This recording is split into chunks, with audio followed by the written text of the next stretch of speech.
Welcome. I'm Steve Lentini, and this is my live event every Friday at 1. And I continue to talk about the acorn brain, the small minded thinker that resides in me. And I think all of us, from all the people I've talked to and coached over the years, it's that small minded thinker that holds us back. And so, why I think it's important to recognize it, it's self limiting thinking, it's judgmental thinking, and it holds us back. And a lot of people, and it's okay, they don't question it. They don't begin a journey of self observation or self awareness. And it affects their emotional quotient, and then it affects their success, their leadership. Maybe they tell a story about why the team just doesn't get the message. And they have that victim mentality. It's woe's me. So I think it's important to overcome it because we advance, but you have to prove that to yourself. We advance into unlimited abundance, success, and love. And whenever we hit a plateau or we feel resistance in life, it's because we haven't thought about what is our responsibility in the events, our accountability. So if it's something that you want to investigate on your own and prove it to yourself, I'm going to give you ideas about that. You'll notice a whole new life, a whole new life in where whatever area you address this small minded thinking.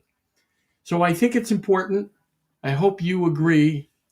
And if you do, keep listening and keep watching. So today we can see all kinds of examples of small-minded thinking. We have what we call cancel culture and those who think they're woke, like Obama said, President Obama said, well, if you think you're woke, you should get over it. But then we have people on all sides. It doesn't matter what political party, what religion, what anyone's opinion is. What happens is today we have a big make wrong. And then what occurs is both sides are pointing fingers at each other and there's no advancement. It's just they're wrong. Oh no, they're wrong. Oh no, they're wrong. And it's like we've decided to belittle each other, to make each other's thinking wrong.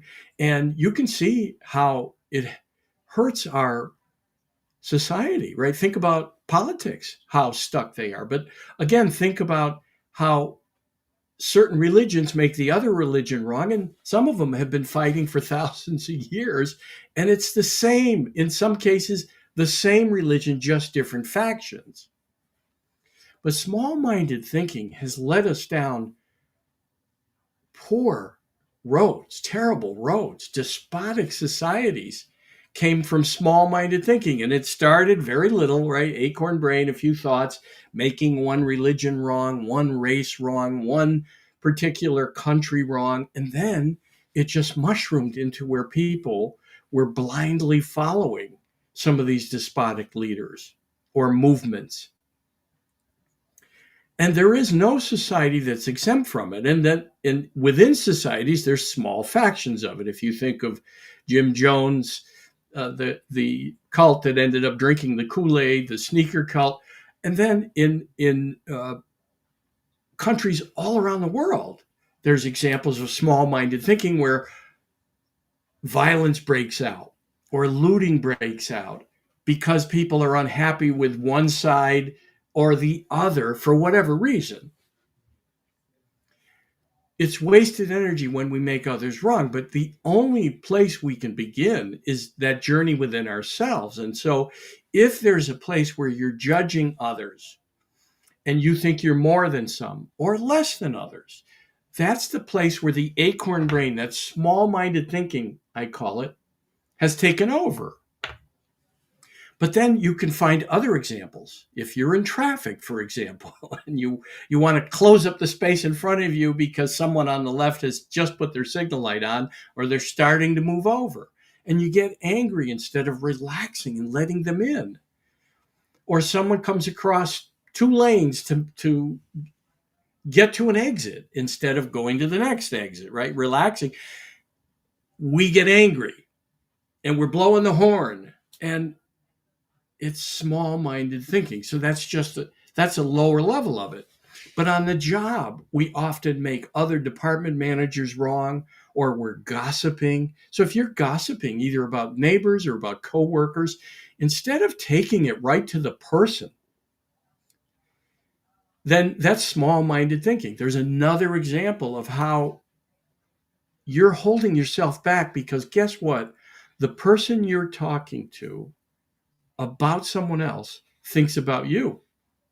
They think, well, as soon as I'm out of the picture, they're going to talk about me. It's more important to manage ourselves, not others. We're not general managers of the universe. So when you notice small minded thinking, yourself gossiping or getting angry or reacting or complaining about another department at work and not going to the person who runs that department, you might be able to help them with an idea.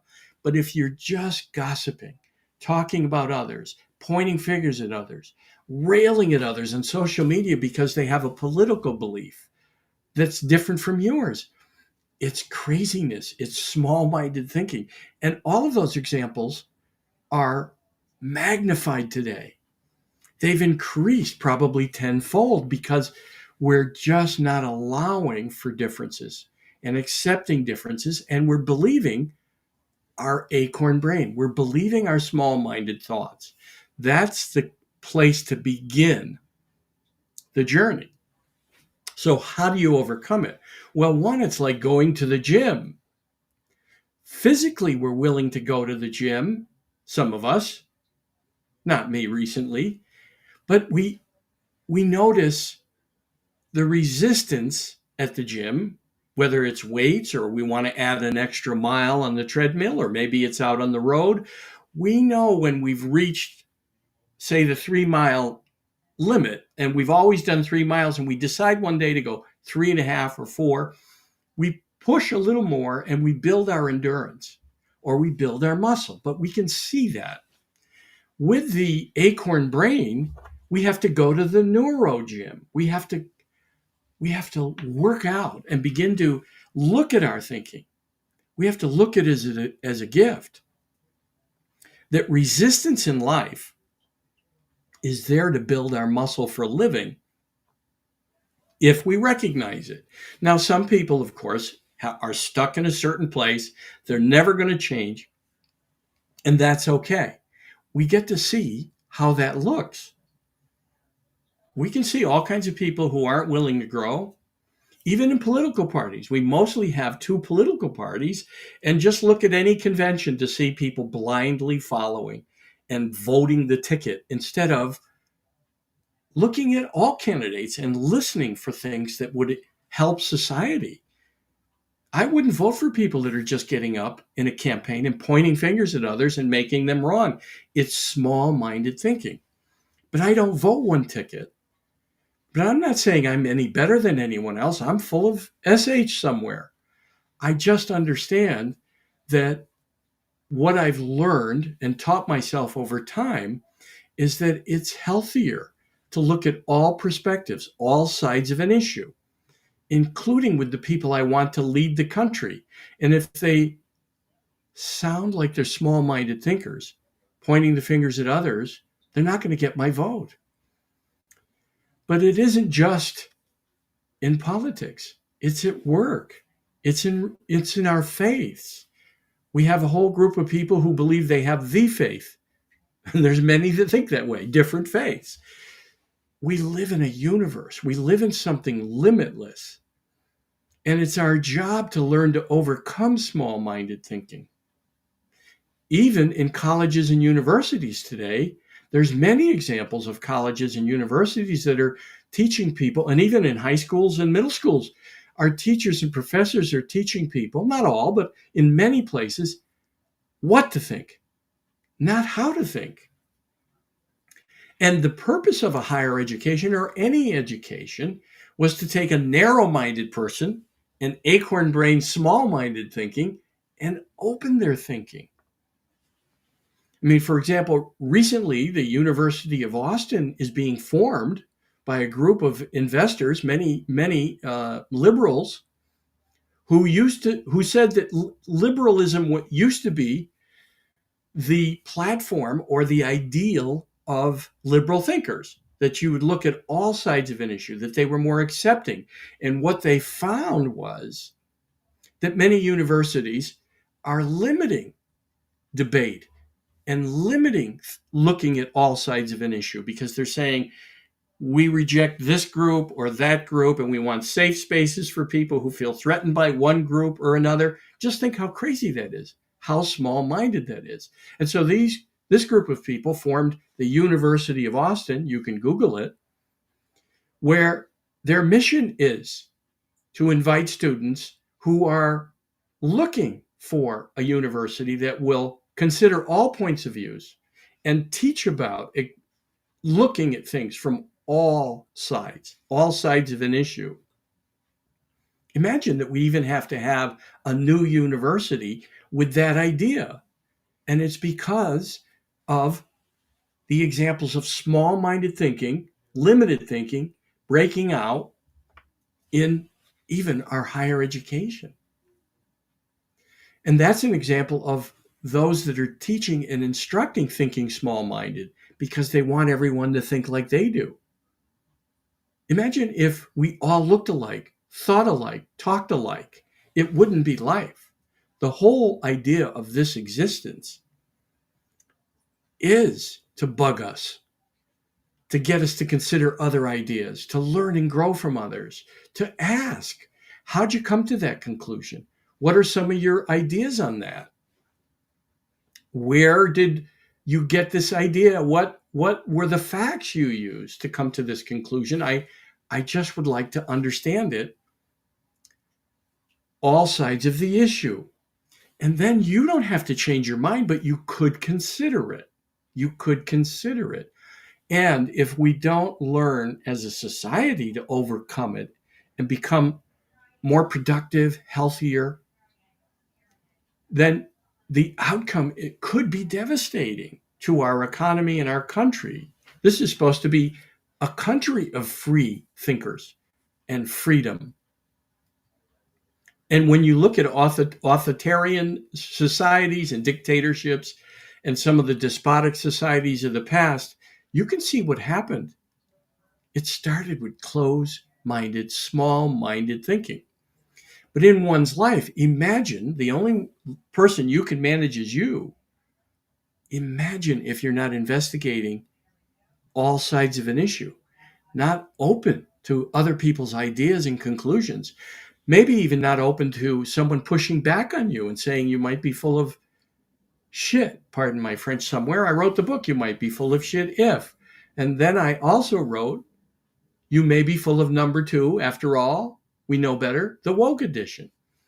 And I'm not poking fun at everyone or anyone. What I'm talking about is we have to consider all the places where we're just small-minded and not modeling what we live in. We live in something infinite, a miracle. Do you think the creator of this, whatever you call it, is a small-minded thinker? I ask people that on my various podcasts. Does that sound like small-minded thinking? It doesn't mirror what we live in. We live in something infinite. We live in something infinite. And so to have unlimited abundance, success, and love in life, it's about beginning to question ourselves. Like Osho wrote in his book, Your Answers Questioned.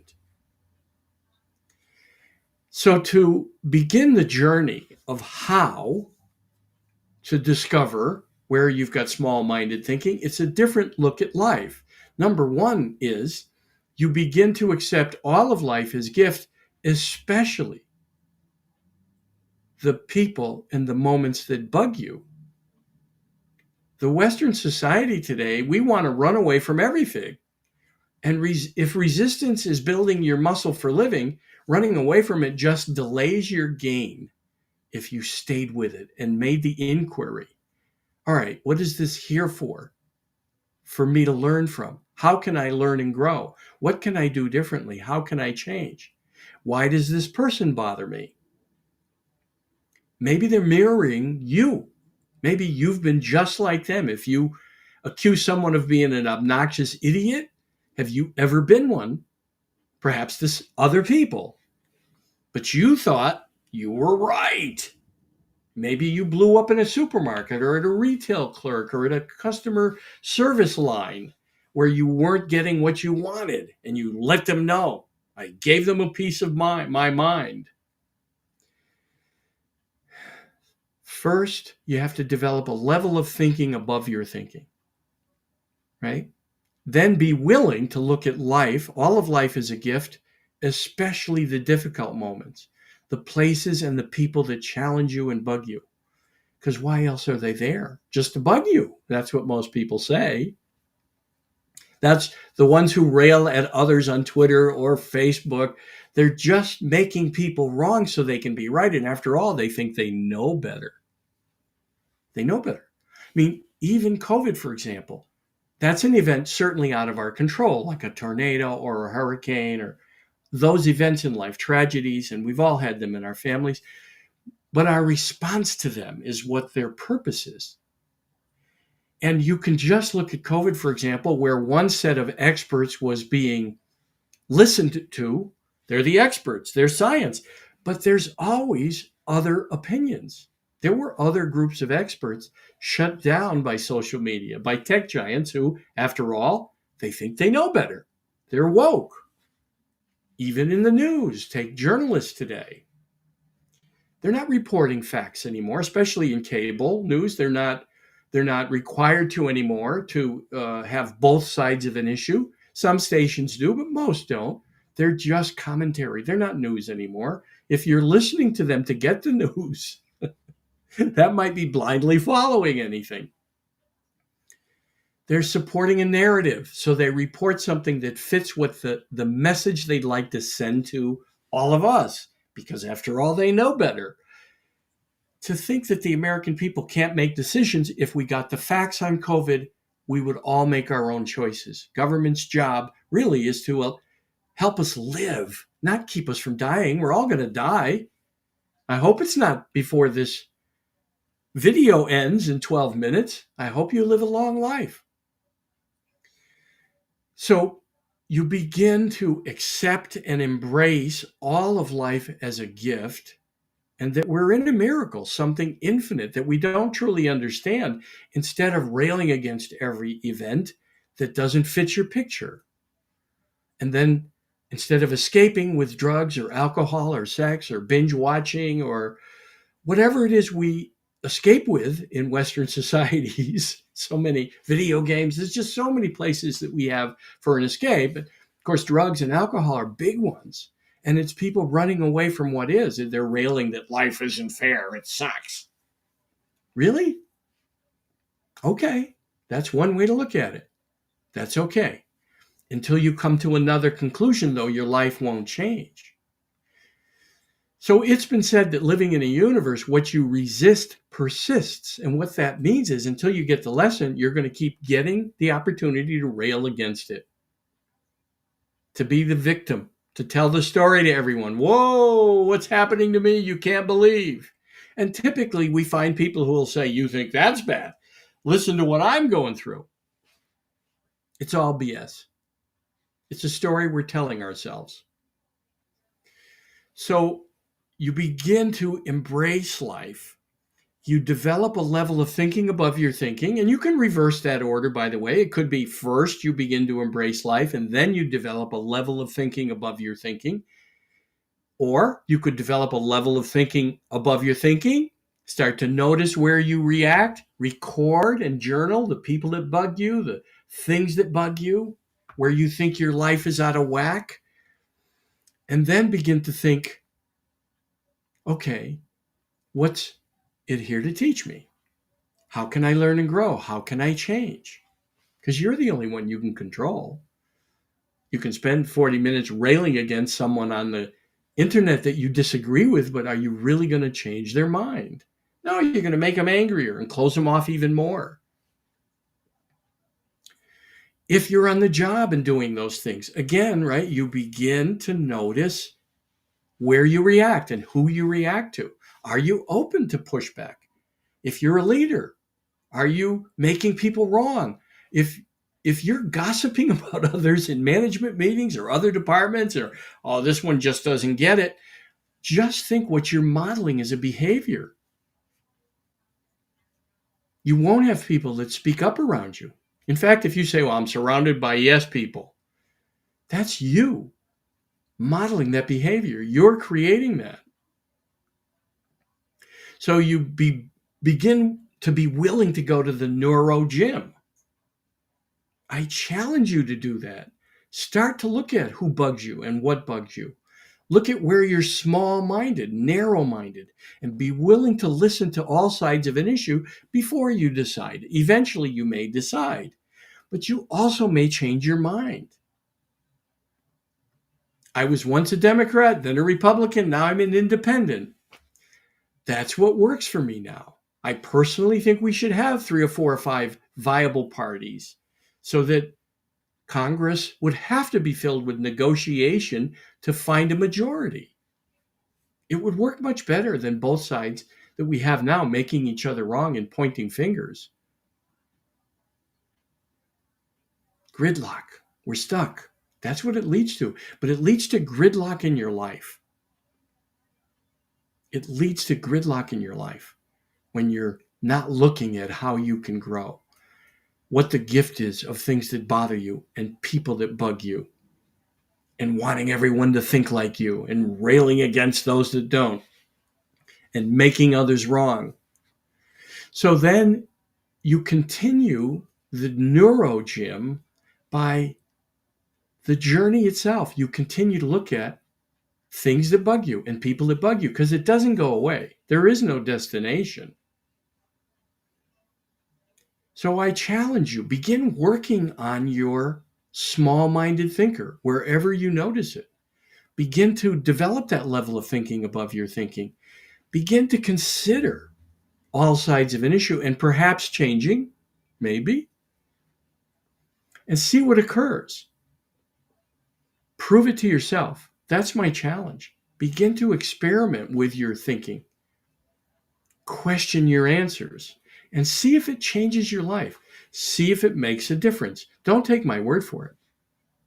Now, how did I come to that idea? Well, on November 13th, 2002, I was doing a seminar for a national sales training program that I owned the license for, like a franchise. 1 second I was fine, never had any symptoms. I was 50 years old the month before, and the next second I needed an ambulance. That's how quick it occurred. And I was grateful. I remember thinking, even getting in the ambulance, I was grateful. I had this feeling that this was going to be a flood or a forest fire in my life, that new growth would occur. And I had been studying the power of gratitude, which is another exercise to find things you're grateful for every day and to be present and mindful. But let me finish telling the story. 5 days later, in intensive care, I flatlined. I had an anterior myocardial infarction, and I was on the other side. I went from this to that. We should call death what's next. And we live so afraid instead of living because I only had the moment. That's what I learned. And I won't tell the whole story of being on what's next on the other side, but I was one with the infinite. I can tell you that. And I'll just give you this snippet. There was only the now. There was no past or future. Eventually, I was back in intensive care. I survived and later learned I had survived 2 major events. Acute necrotizing pancreatitis. My pancreas has a blockage in the duct, a calcium blockage, probably hereditary or dietary, or a combination of both. And then 5 days later, I had the heart attack, the major heart attack. And today I'm symptom-free, 19 years later. A miracle, living in a miracle, and given the gift of the power of now, the presence of being in the now, the power of it. And that's another way to overcome narrow, small-minded thinking is to look at life as what Eckhart Tolle says. He says when you fight life, life fights you. And he also says some people think reality is nuts, which means when something comes across your plate, some event occurs or some person that really bothers you, or something occurs that has to change your day or change the hour. He says instead of fighting it and being angry, to say, oh, this must be the plan, to surrender into the moment. Well, I can tell you we live in a miracle. I can tell you from my experience that there's a what's next, and it's amazing. It's far beyond the acorn brain. And I can tell you none of this small-minded thinking was with me when I was one with the infinite for that brief time. That's what taught me how small-minded my thinking was. When I got back in intensive care, and by the way, I was in the hospital for another 95 days, 55 straight and 40 out of the next 60, and 6 months out of work. And all of it was a miracle. A miracle. And it taught me we live in a miracle, and that the now is the most important thing, and that to be able to surrender to it, and that none of our small-minded thinking, none of our judgments go with us. None of our little tiny things that we think make us so important. No job titles, certainly none of my material possessions, and nothing that I used to think made a difference. Having written books or owned homes or having job titles, none of that is mentioned in your next life, in what's next. So we have to get over ourselves. We have to get over small-minded thinking. We have to get over our acorn brain. That's the gift of it. That's our journey. We're here to learn and grow and overcome all this small-minded thinking that bombards us, at least me, every day. And I teach about it. That's the gift. 19 years ago, November 18th, I got that gift of learning how small-minded my own thinking was and how small-minded our thinking is as humans. I mean, we even break things down by religion, by race, by country, by nationality. There's one race, the human race. That's a place where we could overcome small-minded thinking by stopping the definition of things by race. We're the human race. We all have a responsibility to leave everyone and everything a little better than we find them, no matter their thinking, their nationality, or their race, is to look at how you want to be treated and treat everyone that same way. That's how we'll improve things. And it's first believing that we have to overcome this, that that's our job, to become more magnanimous in our thinking, not pusillanimous. Look it up. Stingy, tight in our thinking. That's the acorn brain, the magnanimous brain, the limitless thinker, the infinite thinker, models that which made this universe that we live in. So I challenge you to go out each day and in each moment to look at where you're reacting, how you're just wasting your time trying to change others and railing against things that don't fit with you and getting angry at events and certain people when they could be the gift that could change your life. But prove it to yourself. Never follow anyone blindly or anything. And I can tell you, if I ever say I found the way, run away. But check with me in 6 months. See if I've regained my sanity. Any questions? Steve at stevelentini.com. Steve at Steve Lentini. I'll spell it. Steve at Steve L is in Linda. E-N is in Nancy. T is in Tom. I-N-I.com. I'm glad to help. It's what I do. Thanks.